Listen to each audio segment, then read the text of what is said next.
Hello.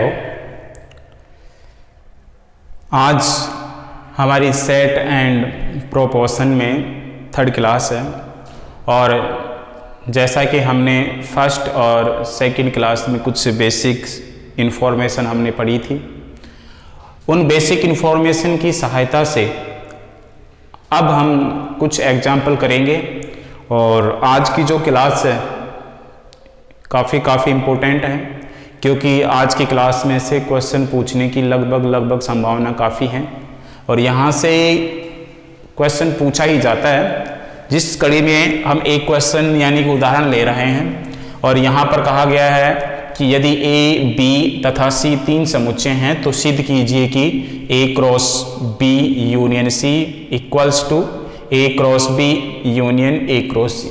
कहने का मतलब ये है कि ये हमें प्रूफ करना है। साधारणतः हम ये वाली आइडेंटिटी यानी कि ये वाली स्टेटमेंट को हम जानते हैं और ये क्लास हमने 12वीं क्लास में किया था और उसके बेसिस पे अब हम इसको यहाँ पर प्रूफ करेंगे। सबसे पहले हम इसको प्रूफ कैसे करेंगे पहले वो देख लेते हैं। और इससे भी एक खास इंपॉर्टेंट बात ये है, जैसे मान लीजिए मैं ए को बी से क्रॉस मल्टीप्लाई कर रहा हूँ, इसका मतलब ये हुआ कि जैसे ही हम इनको मल्टीप्लाई करेंगे तो मैं इसको इस फॉर्म में लिख रहा हूँ, यानी कि ऑर्डर पेयर के फॉर्म में हम इसको लिख रहे हैं। इसका मतलब ये हुआ कि x जो एलिमेंट है वो सेट A में से है और y जो एलिमेंट है वो सेट B में से है, यानी कि हम ऑर्डर पेयर के फॉर्म में हम इसको ले रहे हैं, क्रमित युग्म जो हमने पीछे की क्लास में पढ़ा है। तो एक खास विशेष बात, इसका आप विशेष और विशेष ध्यान दोगे कि हमने x, y क्यों लिखा है, क्योंकि ऑर्डर फॉर्म के हैं। इसी प्रकार अब हम इनकी सहायता से, ऑर्डर पेयर की सहायता से हम इस क्वेश्चन को प्रूफ करने वाले हैं। कहने का मतलब हमने ये लिखा कि जैसे ही एक सेट इसको माना जाएगा और एक सेट पूरा इसको माना जाएगा, इसका मतलब ये हुआ कि इसमें से हम एक x ले लेते हैं और इसमें से टोटल हम क्या उठा लेते हैं y, यानी कि x और y जो एलिमेंट होगा किसका होगा, a cross b union c का। हमें पता है इनको क्रॉस मल्टीप्लाई करेंगे तो इस ऑर्डर पेयर के फॉर्म में हमारा आएगा। इसका मतलब ये हुआ कि सर जो x एलिमेंट होगा वो a में से आएगा और जो y एलिमेंट होगा वो आएगा b यूनियन c में से। ये यहाँ तक हमारा हो गया। अब हम थोड़ी देर के लिए आगे बढ़ते हैं। इसका मतलब ये हुआ कि x एलिमेंट है a सेट का तथा y जो एलिमेंट है वो b का भी हो सकता है या c का भी हो सकता है। इसका मतलब हमने लिया है कि y जो एलिमेंट है b या c इन दोनों में से किसी का भी हो सकता है वो b का हो सकता है वो किसका हो, c का। इसका मतलब ये हुआ कि हमने कहा कि x एलिमेंट है a का तथा y एलिमेंट है किसका, b का। हमने एक स्टेटमेंट यहाँ पर ये लिख दिया। उसके बाद में हमने कहा या ऐसा भी तो हो सकता है x एलिमेंट तो है a का और y एलिमेंट है किसका, c का। इसी स्टेटमेंट को हमने एक बार वापस से रीड डाउन कर दिया, क्योंकि हम चाहते हैं कि इसको 2 के पेयर के फॉर्म में लिखना चाहेंगे। हम x और y को एक जगह इकट्ठा करना चाहते हैं। इसका हमने कहा कि x और y, अगर x और y लेते हैं, x एलिमेंट है a का और x एलिमेंट है a का, इसी प्रकार y एलिमेंट है c का। इसका मतलब ये हुआ कि अगर हम a और b को यहाँ पर मल्टीप्लाई करेंगे तो हमारा मतलब ये हुआ कि जब हम a और b को क्रॉस मल्टीप्लाई करेंगे तो ऑर्डर पेयर के फॉर्म में आएगा, यानी कि x और y के फॉर्म में आएगा। तो हम इसको लिख देंगे यहाँ पर, जब a को b से मल्टीप्लाई होगा तो उसका प्रोडक्ट क्या आएगा, a क्रॉस b, यानी कि ये एलिमेंट हो गए किसके, इसके। सेम इसी प्रकार से हमने कहा जब a को c से मल्टीप्लाई किया जाएगा तो वही x और y के फॉर्म में से, यानी कि a क्रॉस c इन दोनों का क्या हो सकता है, एलिमेंट हो सकता है। और बीच में हमने क्या लगाया, ये। अब हमने कहा कि भैया x और y तो किसका एलिमेंट है, a क्रॉस b का, और हमने कहा x और y एलिमेंट होगा किसका, a क्रॉस c का। कहने का मतलब ये हुआ कि x एंड y एलिमेंट होंगे किसके, a क्रॉस b या किसमें से, a क्रॉस c। और हम जैसा कि हम जानते हैं a क्रॉस b का मतलब क्या होता है,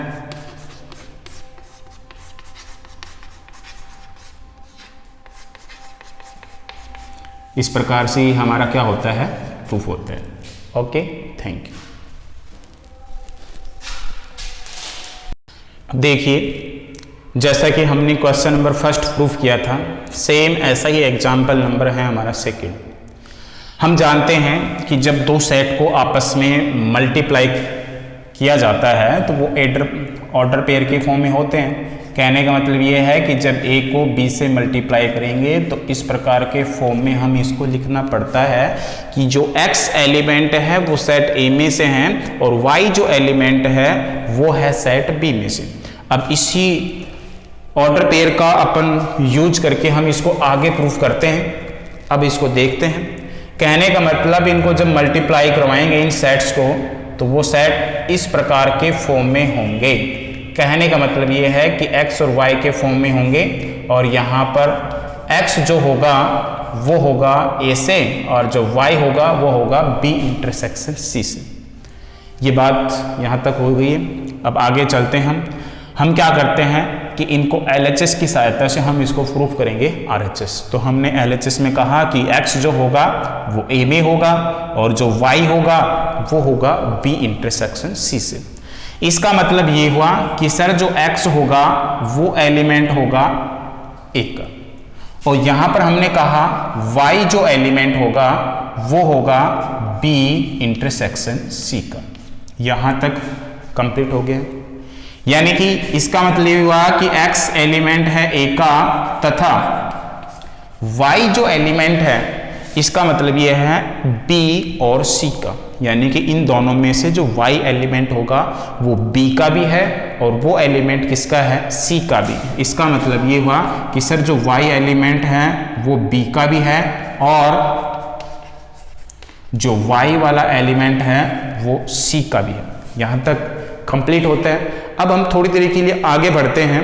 आगे ये हमने कहा कि हम ऑर्डर पेयर के फॉर्म में लिखेंगे इसको। हम किसके फॉर्म में लिखेंगे, ऑर्डर पेयर के फॉर्म में, यानी कि x और y के फॉर्मेट में, क्योंकि हम यहाँ पर मल्टीप्लाई करवा रहे हैं। अब देखिए, हमें पता है कि हम इनको किसके फॉर्म में लिखेंगे, ऑर्डर पेयर के फॉर्म में, यानी 2 2 के पेयर के फॉर्म में लिखेंगे।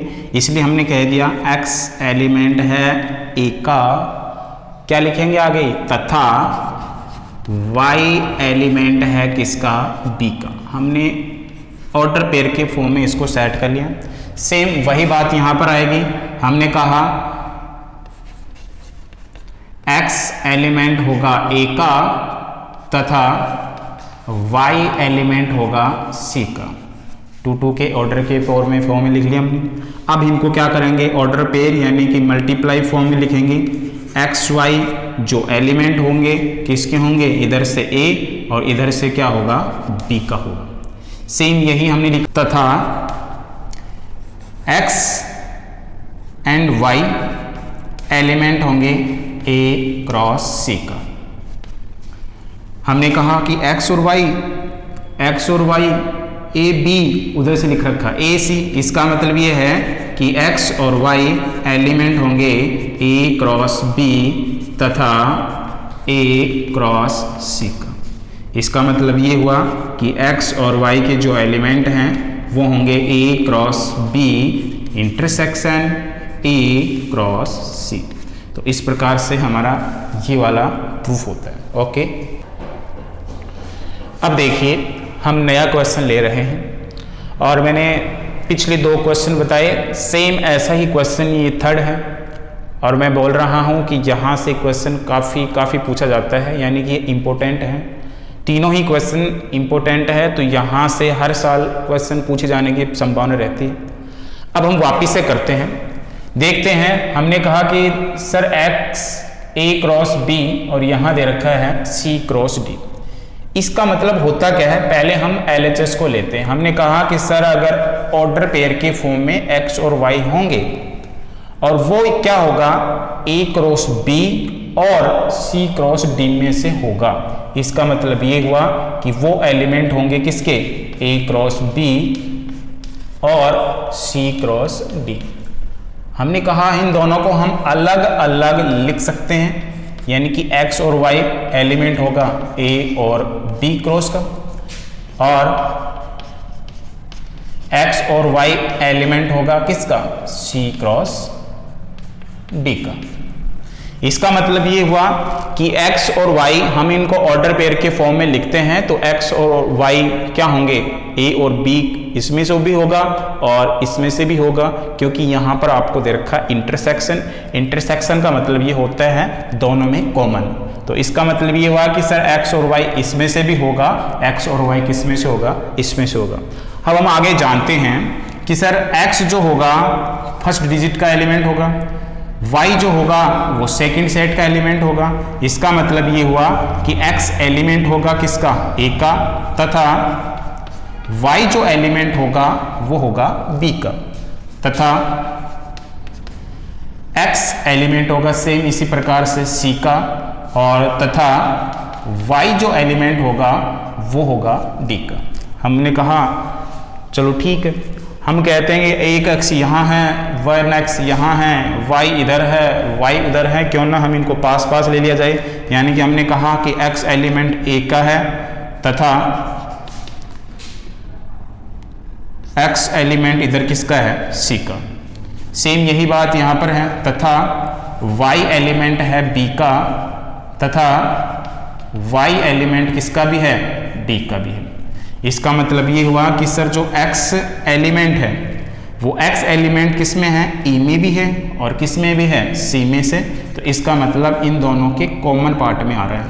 इसी प्रकार से y जो एलिमेंट है वो B में से है और किस में से भी है, D में से। सॉरी, y जो एलिमेंट है किस में भी है, B में भी है और किस में भी, D में। तो यहाँ पर क्या आ जाएगा, इंटरसेक्शन। अब हम वापस से इसको क्या लिखेंगे, ऑर्डर पेयर के फॉर्म में लिखेंगे, यानी कि सर ऑर्डर पेयर के फॉर्म में लिखना पड़ेगा x और y को पास में। इसका मतलब क्या हुआ कि सर x तथा y एलिमेंट होंगे किसके, A इंटरसेक्शन C तथा B इंटरसेक्शन D। इसका मतलब ये हुआ कि सर जो x एलिमेंट आ रहा है वो किस में से आएगा, इसमें से, और जो y एलिमेंट आ रहा है वो किस में से आएगा, इसमें से। तो हमने इसको लिख दिया, यानी कि x और y जो एलिमेंट आ रहे हैं वो आ रहे हैं A इंटरसेक्शन C, और आगे यहाँ पर ये किस में से होगा, B इंटरसेक्शन D। इस प्रकार से हमारा ये क्वेश्चन क्या होता है, प्रूफ होता है। Okay, thank you.